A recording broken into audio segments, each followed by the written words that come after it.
Nowadays, a lot of people like to blame the YNs for how they behaving nowadays. But I'm gonna honestly tell y'all the truth. A lot of them, they don't know no better. And the real problem is them generation of men before us. You feel me? The generation of old. Them is the real problem. And let me explain why. Some people will look at society and like, damn, look at what it's become. But to be honest, to you men of old, y'all the ones that left us this situation. Y'all the ones left us with the grievances of our aunties or these women or y'all daughters and like that for us to deal with all this trauma and all this unmet love that they had out here because of y'all. And instead of you coming back to try to build and make it right, y'all went on and started a whole new family, didn't even think about the family that you once created. Or a lot of you older had families across town and you wasn't being honorable by the first wife. I'll say this, and this is why I was hitting on. We can sit up here and blame. That's going to get us nowhere. The title is responsible. Sometimes it's men, right? Shout out to Baba T, Mr. Wilson. Yeah, y'all boomers. Y'all failed us. Y'all was out here doing God knows what, smoking God knows what. But here we are. We got to be responsible as the new generation ushering in the patriarchs. All right, if we want to lead, we can't sit around blaming. There you go. This and it's never that. There you go. Well said, mistakes. It's never blame. It is just healing and productive to call it out. So we acknowledge that it's not our fault that we were led astray, led amok, bamboozled, hoodwinked. At the very same time, we acknowledge it is our responsibility. So we accept that very difficult challenge. At the very same time, for the boomer brothers, it would be healing not to us so much, but to the generation of men after us that may wonder why we so damn wonky. You know what I mean? Like, hey, don't worry about them 80s babies. We were smoking rocks, all right? But they the curse breakers, so they doing their thing, but they a little war torn. So that's all. Just communication is powerful. That part. So yeah, it got less to do with blame. Because my thing with blame is if you're blaming somebody, then you also expecting that person to fix it, right? If you blame your kids for spilling something, you're gonna expect them to clean it up.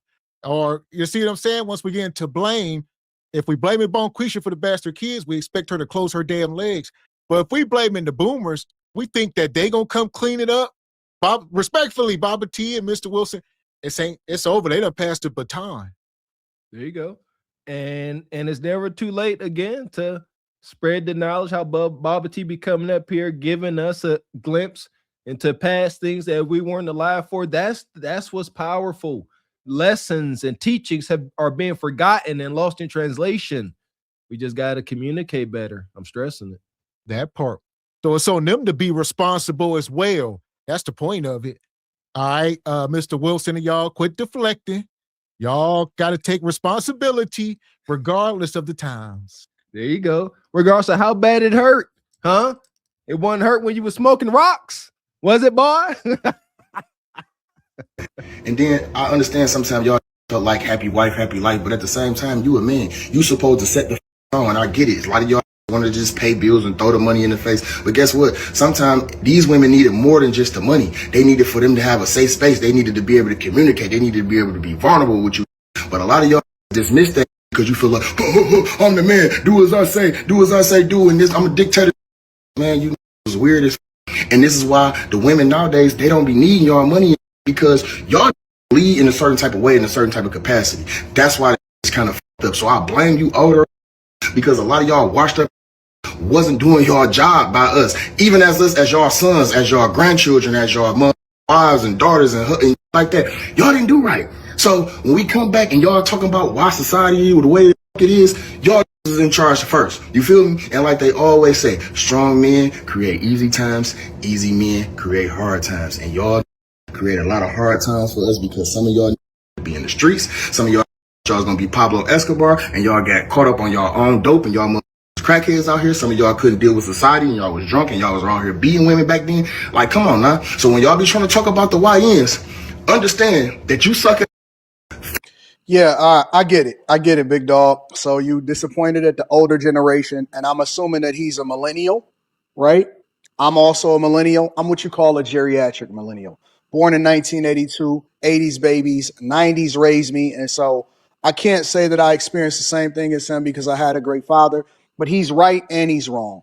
An older generation of men were simps. But then at the same time, that emotional connection stuff, you also have to factor in feminism and a lot of other things that played a role in the destruction of our households and society.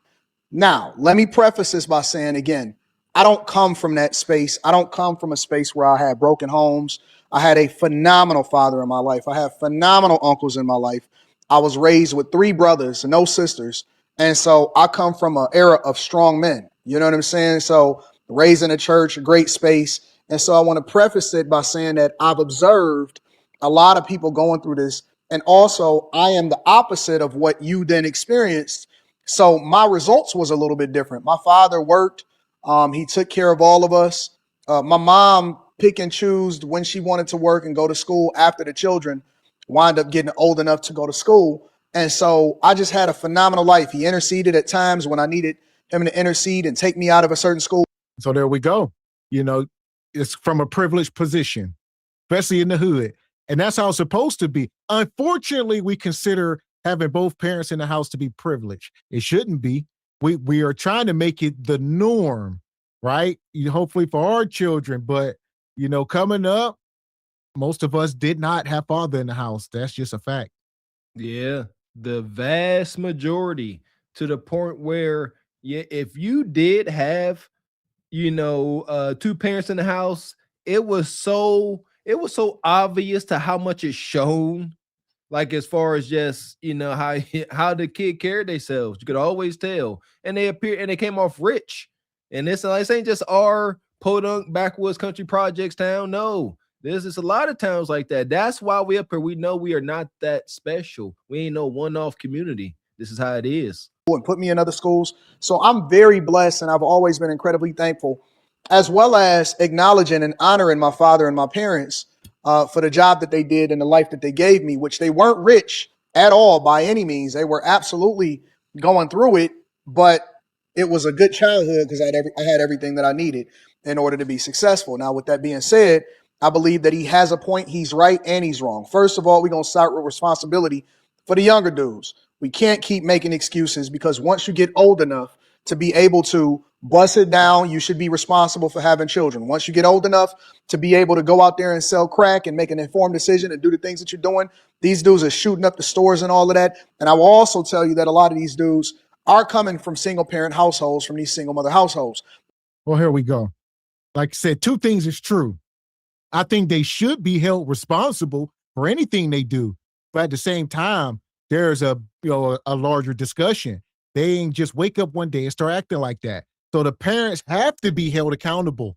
That's how we're going to move forward. We can't be like, oh, it's the kids. The parents ain't got nothing to do with it. Most times, if you go look at their parents, yeah, everybody needs to be held accountable.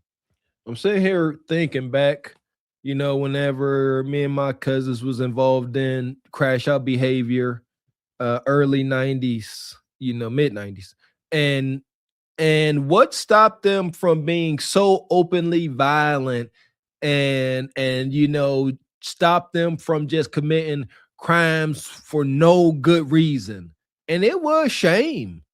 It was shame that even back in that day, back in the 90s, the hoodlums, the thugs, the gangsters, they feared it getting back to their grandma, because that's usually who we live with. They feared it getting back to grandma that you was acting a fool. I remember the toughest of ninjas. So, but that ain't the same. Now, these ninjas going out, up in the Thule at the G station, come run home, come through the door, and they tossing grandma to Thule. We have gotten, you cannot have a person that has a moral compass that has no shame. And shame is gone. So it ain't just with the women dating, it's with the men too. Now, one of the things that he said was, it's the men and the older guys that, wasn't emotionally supportive that then forced a lot of these people. And now you had a lot of these guys and these daughters is broken and stuff because of that. Yep, I'll give you a little bit of that. But then at the same time, you also have to factor in that feminism played a hell of a role in convincing these women that they didn't need a man. And then more importantly, they went out there, got a bunch of student loans, crashed out, and then they taught their daughters how to slut it out. And nobody ever had a conversation about the fact that it wasn't just the father in the household, it was also the type of women that your mama and your grandmama chose. I will tell you this, it's a lot of dudes, and now we have the technology and the insight and the resources and the information and the conversations amongst men. It's a lot of guys from that generation whose kids wasn't theirs. It's a lot of guys that was in there as step crash dummies. It's a lot of dudes that went out there and tried to get with women that was already out here in these streets, but we didn't have these conversations back then. So I do believe that that generation was trash, but for different reasons. They had all of the opportunity in the world. They had the unions. They had the jobs that you can get without you having to go to college. They had the greatest opportunities of all time, and they failed. They failed miserably. And we can have a conversation about how they failed. But a lot of those guys, and of course, I'm not talking about everybody, but a lot of those guys, they failed miserably to meet the expectation of what a great man is supposed to be because they were so busy trying to get boxed. Now, there was also a generation of men that came And there you go. Two things is true. Like he says, some half truths. Yeah, they was trying to get boxed, but what generation are we talking about? Because the generation men we talking about, y'all was the men during the 80s, right? 70s, 80s, late 70s and 80s. So different timing. Now, if we talk about men of the, maybe this late 60s, early 70s, different timing, but it wasn't a lot of jobs with like Mr. Wilson them said, they come up during the crack era, late 80s. These are the boomers. They the crack era men. Those are the men that was between 21 and 40 during the crack era, And I talked about it before. We kind of covered this. I understand the energy, right? Talking about chasing tail. A lot of folks, a lot of us moved from the South, Louisiana, Tennessee, Carolinas, all that. We moved up to industry. All of the steel mill towns. We come from an old, diminished steel mill town. And we moved up here to this industry and the juke joints, the party joints. In our town, man, everybody was hunching everybody. It was one of the most toxic places on earth. So my theory is they moved from the South, from all of that toiling and laboring, the vibes. They came north to a better life, the city life. And they was just hunching, and it's just like, I kind of understand, like, oh, we got some freedom. We in the big city, shiny lights, and they couldn't contain themselves. Not excusing it, just trying to understand it. from the war. And so they was messed up. Crack epidemic and all of that stuff, whatever. But largely, to a large extent, those dudes failed miserably. And so we're not going to absolve them of that.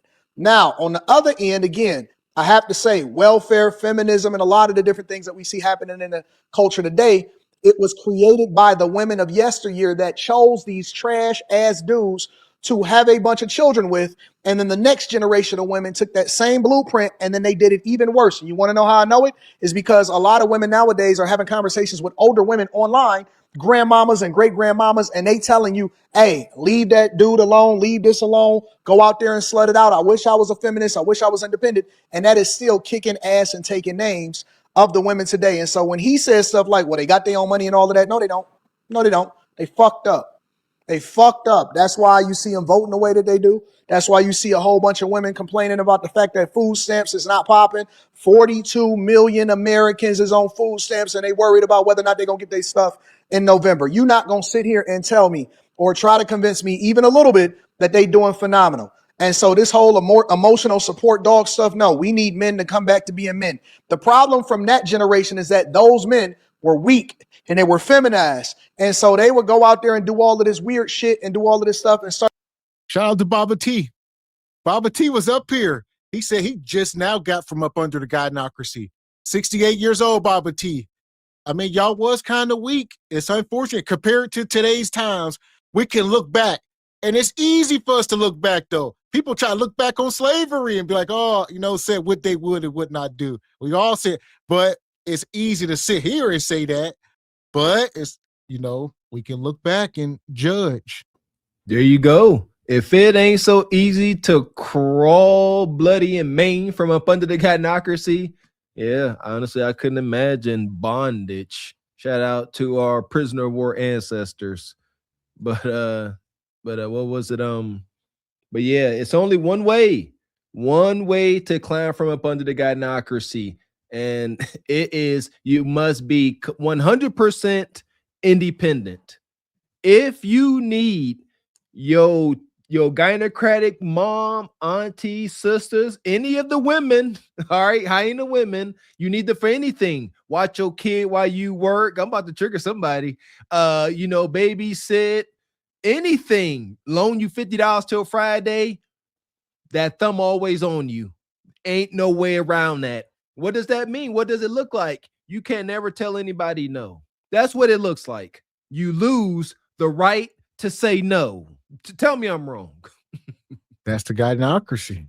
Execute Order 66. New families, but then at the same time they let the girls that they was with run roughshod over them. And the reason that they was able to do all of that stuff also is because they had those jobs. They had the union jobs. They was hood rich. You know what I'm saying? And so, yes, I agree with them and I disagree with them, but there's some additional context that we have to add into this conversation that I don't think is being factored into it. And so we do need to take responsibility. And how long are we also going to take, are we going to continue to have this conversation and blame it entirely on the men without leveraging some responsibility on women? Because I looked at this guy's comments and all you seen was woman looking for an excuse to blame men. And so I don't think that this helps at all. And I respect his opinion. I respect his perspective because I think that he's right on some points, but I think that he's missing some context. So here we are. All right. It's a lot here. Like I said, we're going to have this discussion tonight. We just getting started. It's a lot to unpack. Obviously, we ain't going to be able to unpack everything, but we're going to talk about it. I'm here for it. I cannot wait to hear what y'all got to say. I know it's getting fiery, man. I like this. I like these conversations. Let's find some solutions. I'm all about solutions. Y'all heard me. Climb from under the gynocracy. Stand on your own too. Shout out to 50 Cent. That Get Rich or Perish trying album that came out. I mean, I felt that. Like, name about getting rich. That ain't it. But reclaim your independence or perish in the attempt. Like, there don't leave any room for anything else because ain't no room.